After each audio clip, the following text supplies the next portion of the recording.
DC Comics. First of all, I realize this is probably not how you thought the story would start. You mean with narration? That's most movies these days, I think. Okay, I'm all for using animation to your advantage in a fantasy world, but this grappling hook doesn't go anywhere near where she needs it to go to get over this gap. Cartoon Cop is way better than most movie cops because he actually shoots at the tires, but he's the same when it comes to aim. Freaking A! Discount cursing. The inside of this truck is a Matrix Star Trek holodeck background of greenish squares. Also, yes, I know that is the netting inside the truck bed, but my question is really this. Why does the truck need netting all along each side of it? Just what is this semi planning to haul, eh? A bunch of jack-jacks? These asshats who waste tons of bullets firing on the Batmobile must be thinking, I've totally got that magic bullet that's gonna penetrate the out of that bulletproof glass. Just watch. Really? I admit the Batmobile is awesome and everything, but towing an armored truck? You can't just shoot a harpoon and manipulate that thing willy-nilly. It's thousands of pounds. After shooting at Batgirl many times, this guy decides, let's see if physics can take care of this. Batgirl doesn't get 75% skin burn from this forced high-speed bailout. It's a lot of photos. Now, I'm no Killing Joke expert, but this movie seems very not Killing Joke to me so far. This traffic cam apparently has tracking capabilities as if it's in a helicopter or something. They said they could knock out the tracker on the armored car. I don't think they could plug a computer in their ass. I'm going to assume that even the nerdiest of computer nerds could not plug a computer in their ass, but it's possible I'm not thinking fourth dimensionally. Darker men, huh? Barbara's friend tries to hook her up with a man within the first few seconds we see her out of costume, because you didn't know you were watching How to Lose a Batman in 10 days. My dad's department has been setting up city cams. And reading a lot of 1984, but I don't think that's related. Zoom and enhance cliche. Also, it's good to know you can get to Gotham's street cams just by going to the good old HTTP address. I'll freak the F out. Freaking the F out. This villain embodies all the classic traits of villains, with the compulsion of sarcastic clapping. Can't end the night without a kiss. What is it about vanquishing female foes that gets male villains all date rapey? No, seriously, Batman stops off for coffee at the Starbucks on the way to the crime scene? What's that drive-through conversation like? His name is Paris. Paris Franz. You're kidding. Just because you joke about it in movie does not excuse this ridiculously terrible character name. And that's it? You speak and the words are law? God damn it, Batgirl, yes! And this is not a male-female thing, it's a super experienced Batman, super inexperienced Batgirl thing. I thought you Brits liked the salt air. That's racist. They're docked, like, close to town, right? Does this seem like a good spot to assassinate someone in broad daylight? Why can't they go with the let's take a ride method, where somebody's got a piece of piano wire in the back seat? These mobsters totally Wrath of Khan these masked assailants. Look, I know Gotham is awful when it comes to crime, but they keep a truck involved in a crime in an unguarded impound lot, and just any asshole can come strolling through here and leave gifts? The first half of this Batman movie is a Batgirl movie, which is fine, I just wish they titled it correctly. You're getting hot. Hotter? Just out of curiosity, where did she put that still transmitting phone? Also, it's kind of insulting that Batgirl is this freaking stupid. Like, the confidence part, I'm totally down with, but the reckless part, surely she's better than this. This guy's talking openly about his crimes in a bar. Sure, maybe he owns the bar, but still. How come no bars near me have sexy art on the walls like this? Batgirl Black Widows herself out of a hairy situation. Seriously, an elevator is your exit strategy? She came in through a window. Can't she go out that way? Bull! Bull. Batgirl defeats Batman? What the hell is going on? What the f***? First off, she wears a bra under that? Second, that top is that easy to remove? Third, how would you even get aroused in the Batsuit? Not only is there limited room for things to move around down there, but even touching Batgirl's ass would be like wearing rose gloves while caressing the side of a radial tire. Also, did one of you just happen to have a bat condom on your belt? Because otherwise, bat pregnancy scare anyone? Demon Voyeur. No, it was fantastic. Like fireworks. Thanks, Katy Perry. On the left, the unnamed cafe utterly schools the business to the right on signage. Here's a small business tip. Don't put hieroglyphs on your business name or sign. People need to be able to read that. Barbara gets ready to pay for her coffee, and holy how expensive is coffee in Gotham City? You're so damn clingy. I feel trapped, like I can't move. Someone forgot to not draw or animate this scene, so it wouldn't be in the movie. We got a tip he might be hiding out at the docks. Why the hell would he tell her this if she's off the case? Batman does not seem to understand that Batgirl lives by her own rules.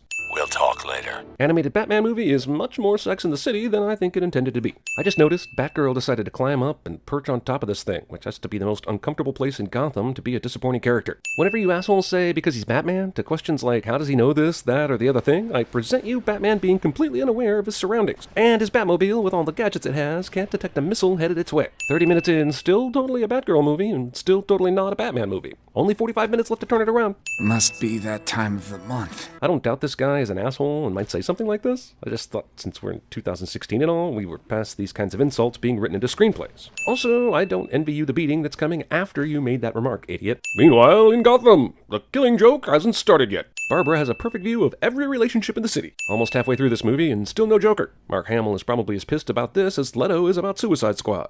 I'll find some way to fill my time. Well, you could start by actually working at the library instead of filling your time with gossiping and looking at street cameras. Batgirl quits being Batgirl because something abyss something reasons. Coroner came in, gave things the eyeball. Says these poor saps died probably 3 years ago. After briefly eyeballing these corpses, the coroner came up with a pretty specific timeline for when these assholes died. Okay guys, we need a sexy shot of a cartoon woman, so let's get out the horny paint. Batman casually parks his car on the street and takes the long walk up the driveway, rather than keeping his ride nearby and out of general view. I got rights! How in the f*** did the Joker get another person into his cell, make him up to look like him, and then escape? Well, it's garish, ugly, and smells like piss. I guess the first 30 minutes of this movie were just so we could see how much Barbara means to Batman? The second act feels so disjointed from the first act, though. It's like it doesn't belong in the story it began telling.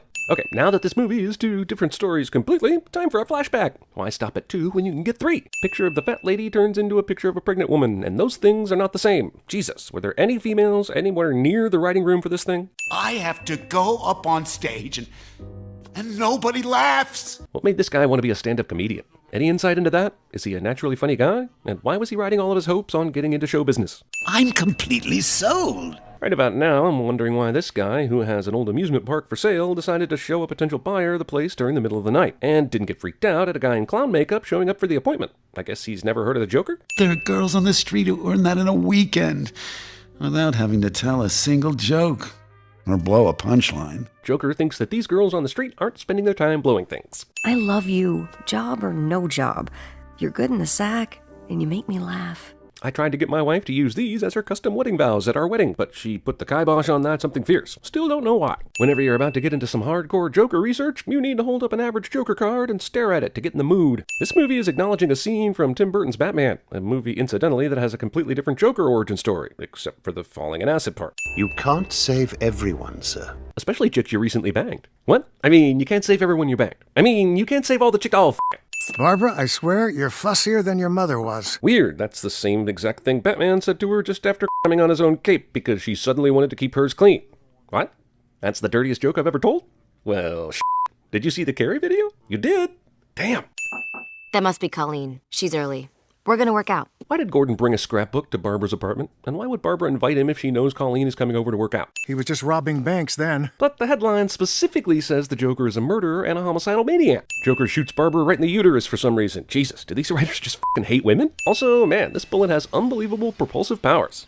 In fact, the idea for walking anywhere seems remote. Our venue wasn't built with the disabled in mind. Joker seems to know that his gut shot caused Batgirl paralysis, even though science itself won't know this for hours. Okay, given the technology featured in this movie, we can assume the present day is somewhat around 2016. If the Joker's in his 50s, then he'd have been of marrying age around the late 80s or early 90s. Definitely not a time when old-time sailors were hanging out at bars like they're about to be shipped out to fight the Third Reich. There's nothing really wrong with anything the future Joker is saying here. I just need to point out that the guy in the background is perhaps the stillest motherfucker I have ever seen. Just a moment ago, these crooks snapped at future Joker for not being cool when talking about the robbery he's helping them with. Now they open up an incriminating bag containing a red hood that everyone's seen in the papers, in front of everybody.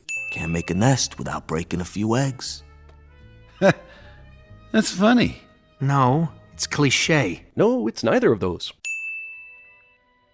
She'll never walk again. Doctor says this after performing the most rudimentary neurological test possible. Also, you, dude. Did you not see Forrest Gump or Dirty Rotten Scoundrels? Oh, wait, he was faking in that movie. Also, if she were Batman, they'd find a way to get her back to health in at least 3 months. She found the victim in a state of undress. Is the movie implying that in addition to being shot and paralyzed, Barbara Gordon was also raped? Because that is some heavy-ass shit for a Batman story, let alone a goddamn cartoon. The implication alone is sin-worthy. Goddamn, how much does this movie hate Batgirl? Now, hang the on right there. You're telling me Joker had enough time to get the lights on, repair a lot of the equipment, decorate the park, plant 1 million TVs in the ghost train, shoot Barbara Gordon, and build a throne on a pile of creepy baby dolls? Memories are what our reason is based on. If we deny them, we deny reason itself. Joker expounds this freshman year philosophy to a naked man in a roller coaster who's surrounded by little people. There is no sanity clause. Kids, I hate to break it to you, but Joker just spoiled the fact that there's no sanity clause. It's just your dad in a suit. Wear a suit and a bow tie. It's kind of the trademark with this Red Hood business. Henchman says this to a person that is already wearing a suit and bow tie. There was an accident this morning. Testing a baby bottle heater. The story actually takes away any motivation that this guy would have to help this gang, but they're going to make him do it anyway. Which is poignant, I guess, the way things are. Some sort of moral lesson learned? I don't know. All these underground casino thugs attack with nothing but fists. I don't know about you, but if I were opening my own underground casino, I'd hire thugs that carry guns for security. Guns stop Batman. Fists do not. Holy crap, these are the hottest this side of town hookers I've ever seen. I don't have any doubt that the Joker came up with this song while he was in the asylum. He's had plenty of time to do that. But what I don't think he's had time to do is get all of his carny folk properly choreographed for this number. Then there's a certain thing I do. This goes on for some time. Amazing how tasteful these photographs are of Gordon's naked, paralyzed daughter. Joker was also able to take, digitize, and upload to this ride multiple pictures of a wounded Barbara. Will I be able to breathe? My voice sounds echoey. If the hood is that tight, there's no way his voice would sound echoey. Said there was no security! They must have altered things since I left. Yeah, but why? Was there a rash of chemical robberies since he left? This fucker is the unluckiest person I've ever seen during an origin story. Batman apparently abandons pursuit as soon as Joker falls after scare tripping him. Don't worry guys, he just landed in the chemicals that change your entire appearance and make you go mad, but they aren't fatal. Rather than go right or left around this dead guy, Batman decides to get out of the car and walk down the completely open midway. Isn't this the fucking Dark Knight, who always got the drop on criminals by being one step ahead? How did the Joker convince all the freaks of the already closed carnival to fight for him against Batman? Don't worry guys, Batman's got a Banaka spray that helps him treat wounds from Joker's acid. Never leave home without it. I've proven my point.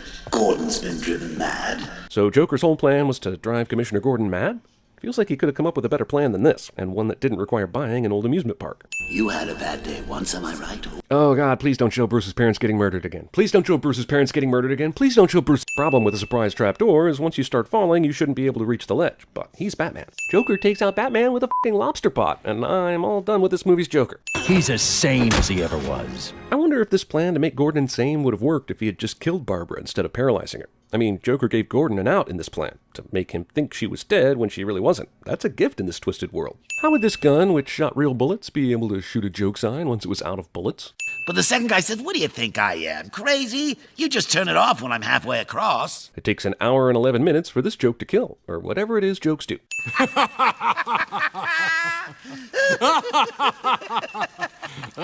So what happened? Did Batman kill the Joker? Did he put him back in the asylum where he can apparently escape at will? Whatever the answer is, it's simple as shit. Why would that joke change Batman's mind about killing him? Why would he trust Arkham to keep him detained? There's no good answer. Tell us what to think, for God's sake. But wait, there's more. This is part of the story that could only be told after a full minute of credits.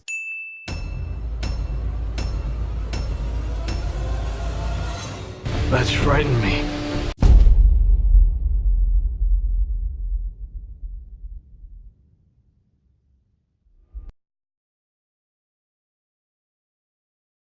I'm dead. I want his family dead. I want his house burnt to the ground. I want to go to the middle of the night. I want to piss on his ashes.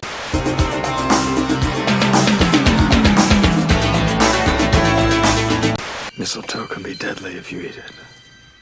But a kiss can be even deadlier if you mean it. He's taking it to the limit this time. Take it to the limit one more time.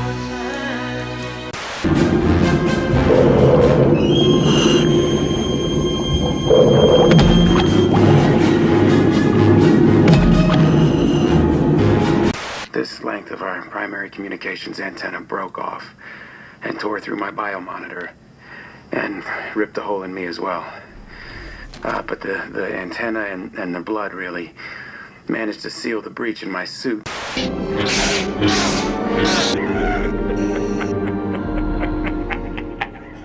Good. Where'd you go, psycho boy? I felt like destroying something beautiful. I'm sorry. It's just that... And don't forget, I'm also just a girl standing in front of a boy, asking him to love her. Oh, God. Oh, God.